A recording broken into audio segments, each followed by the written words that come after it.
Hello hello guys, आज सम्झी र म चाहिँ जाल हान्दै आएको छौँ मकवानपुर जिल्ला स्थित बोकाया खोलामा। माछा अलिकति पर्दैछ, हेर्नु होला। घाम लागिरहेको छ, दामी ठाउँ छ यो, हेर्नु होला। गहिरो छैन, ठिक्क फिजारिएको ठाउँ छ।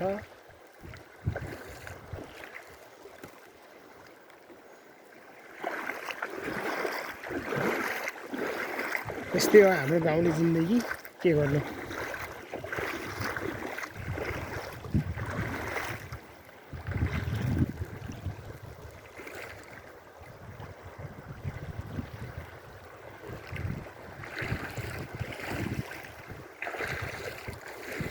आज चाहिँ मिति 2083 साउन महिनाको 1 गते, मतलब साउने सङ्क्रान्ति 83 सालको साउने सङ्क्रान्ति मनाउनुलाई हामी रमाइलो गर्नको लागि हिँडेछौँ। यहाँ ठुलो बाढी आउनुपर्ने तर आएको छैन, किनभने यसपाल खासै मनसुन सक्रिय नभएको कारणले होला। हेर्नुहोस्, साउने सङ्क्रान्ति डेन्जर मनाइँदैछ। यो चाहिँ हाम्रो लोकल एरिया जस्तै हो।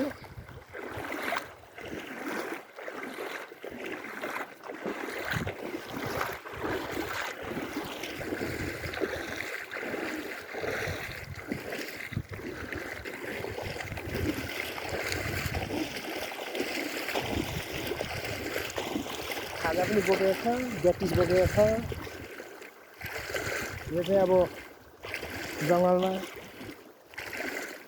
ग्याटिस, साबुन, खाजा, पानी भन्दा पनि स्पेसल लोकल जस्तै भनौँ न।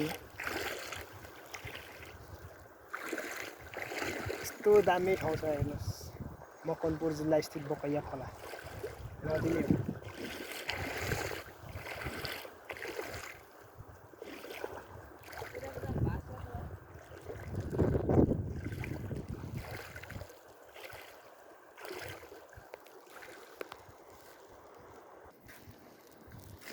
अहिले चाहिँ हामी पाखा लागिसक्यौँ। बिचमा हिँड्नलाई एकदमै गहिरो रहेछ, त्यसै कारणले साइडबाट हिँड्दैछौँ। 2083 साल साउन महिनाको 1 गते यस्तो छ यहाँको अवस्था। हेर्नुहोस्, न पानी परेको छ, के हो यो यस्तो अवस्था।